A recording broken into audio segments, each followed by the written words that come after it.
जय हिंद बच्चों। आज की इस वीडियो में एक बार फिर से हम जो है कक्षा 12 के विद्यार्थियों के लिए समाज शास्त्र का ये दूसरा चैप्टर रहेगा बच्चों।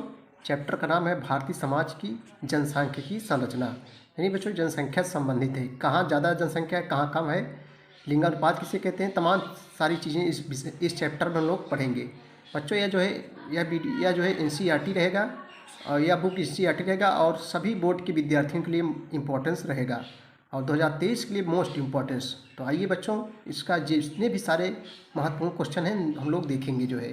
तो बच्चों सबसे पहले दूसरे चैप्टर का सबसे पहले हम बहुविकल्पी प्रश्न देखेंगे जो भी इम्पोर्टेंस है। पहला शब्द है जनांकी यानी डेमोग्राफी शब्द का किस सन में पहली बार प्रयोग हुआ था। तो बच्चों 1855 में पहली बार इसका प्रयोग हुआ था। अगला क्वेश्चन देखें हम लोग, भारत की पहली जनगणना किस सन में हुई थी। तो भारत में इम्पोर्टेंस है, भारत में पहली जनगणना बच्चों 1872 ईस्वी में लॉर्ड मेयो के शासनकाल में भारत में जब लॉर्ड मेयो जो है गवर्नर जनरल बन के आया था भारत में, तो उसी के समय में 1872 में भारत में पहली जनगणना हुई थी। अगला क्वेश्चन देखो इम्पोर्टेंस है, ग्रामीण नगरीय शहर की अवधारणा क्या है। तो यहाँ सही जवाब हो जाएगा सा हो जाएगा, ग्राम्यता एवं नगरीयता का सब मिश्रण यानी गांव एवं नगर का मिश्रण। ग्रामीण नगरीय शहर की अवधारणा क्या है, तो गांव एवं नगर की जो है मिश्रण। अब हम लोग अगला क्वेश्चन देखेंगे जो इम्पोर्टेंस है, पूछा कई बार परीक्षाओं में पूछा जा रहा है। भारत में 2011 की जनगणना के अनुसार स्त्री पुरुष अनुपात स्त्रियाँ प्रति 1000 पुरुष कितना था। तो बच्चों जो है 1000 पुरुषों के पीछे जो है 940 महिलाएं थी, यानी जो है 1000 पुरुष के एवरेज में 940 महिलाएं थी। अगला क्वेश्चन है, जनसंख्या के आकार को निम्नलिखित में से कौन सा कारक प्रभावित करता है। तो जन्म दर, मृत्यु दर, निष्कर्मा, इनमें सभी। तो यहाँ सही जवाब दा हो जाएगा, इनमें से सभी हो जाएगा। 2011 की जनगणना अनुसार भारत की कुल जनसंख्या कितनी थी। तो 121 करोड़ यानी 1,21 करोड़ जनसंख्या थी 2011 की जनगणना के अनुसार। बच्चों हम चर्चाएँ कर रहे हैं, देखो ये भी इम्पोर्टेंस है। जनसंख्या के आकार को निम्नलिखित में से कौन से कारक प्रभावित करते हैं। जन्म दर, मृत्यु दर, इसका अभी मैंने बताया सभी। जनसंख्या वृद्धि के सिद्धांत से कौन संबंधित है। तो बच्चों माल्थस, यहाँ सही जवाब हो जाएगा बा हो जाएगा। जनसंख्या वृद्धि सिद्धांत संबंधित कौन है, माल्थस है। जनगणना 2011 के अनुसार भारत में ग्रामीण जनसंख्या का प्रतिशत कितना है। तो यहाँ सही जवाब बा हो जाएगा बच्चों 68.80%। 68.80%। अगला क्वेश्चन देखें हम लोग। अब हम लोग अतलघुत्री प्रश्न देखेंगे। आइए देखते हैं अतलघुत्री क्वेश्चन। पहला क्वेश्चन, लिंगानुपात को स्पष्ट करें बच्चों। लिंगानुपात किसे कहते हैं। तो आइए देखते हैं। एक निर्धारित क्षेत्र समयावधि में प्रति 1000 पुरुषों के पीछे महिलाओं की संख्या को लिंगानुपात कहा जाता है। जनसंख्या में लैंगिक संतुलन का यह एक महत्वपूर्ण सूचक है। यानी बच्चों 1000 स्त्री के पीछे कितने पुरुष हैं, यानी 1000 पुरुषों के पीछे कितनी महिलाओं की संख्या है, उसी को लिंगानुपात कहते हैं। 1000 पुरुष ले लेंगे, उसके बाद उसके एवरेज में कितनी महिलाएं हैं। जैसे अपनी अभी बताया 2011 की जनगणना के अनुसार भारत का लिंगानुपात कितना है, तो 1040 यानी 1000 पुरुषों के पीछे 940 महिलाएं। तो आप समझ गए होंगे लिंगानुपात क्या है। अगला क्वेश्चन है, भारत के कुछ समृद्ध क्षेत्रों में लिंगानुपात में गिरावट के किन्हीं 2 कारणों का वर्णन कीजिए। आइए इसका उत्तर देखेंगे।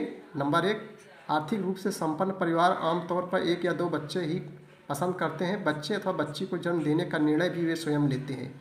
नंबर 2, सामाजिक परिप्रेक्ष्य में भारतीय समाज में अभी भी लड़कों को अधिक मूल्यवान समझा जाता है तथा लोगों में लड़कियों के प्रति एक पूर्वाग्रह होता है, यानी लड़कियों को कम महत्व दिया जाता है।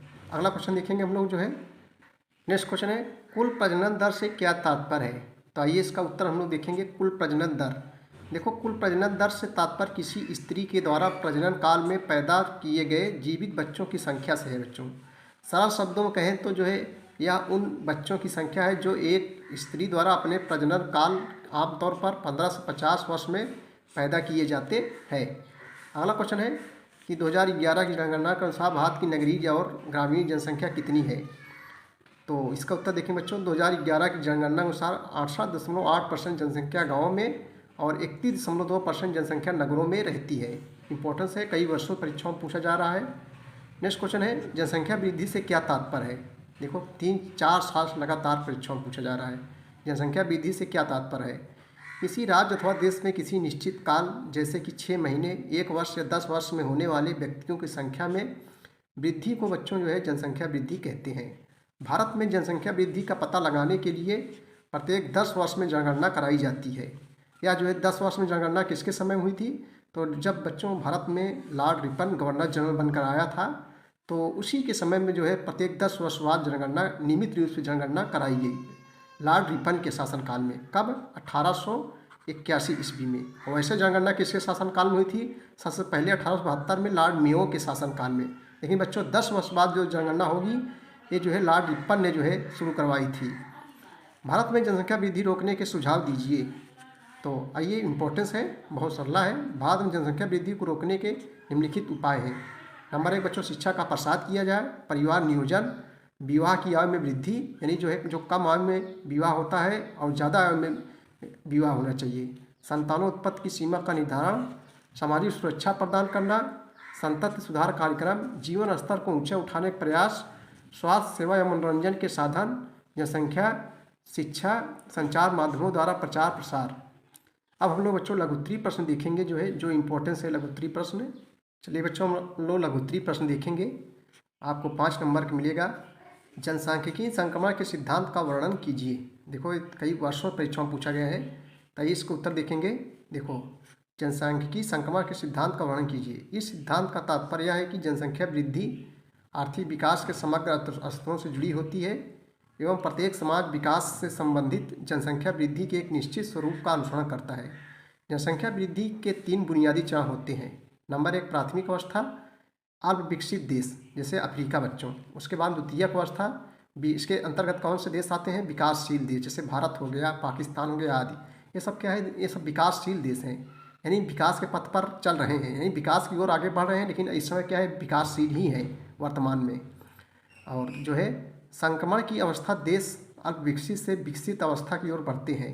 तृतीयक अवस्था में कौन से देश आते हैं? विकसित देश आते हैं, जैसे अमेरिका हो गया, ब्रिटेन हो गया आदि। अल्प विकसित देश प्रथम अवस्था, इसके बारे में देखेंगे।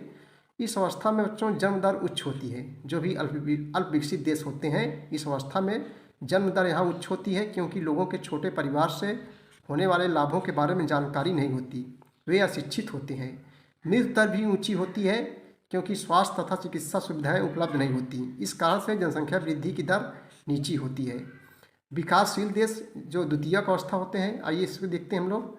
देखो, जन्म दर यहाँ ऊंची होती है। इसका कारण यह है कि पुरुषवादी समाज में पुरुष ही यह निर्णय करते हैं कि कितने बच्चे पैदा किए जाएं। इसमें बालकों को जो है प्राथमिकता दी जाती है, और इस अवस्था में लोगों में निरक्षरता तथा अज्ञानता होती है।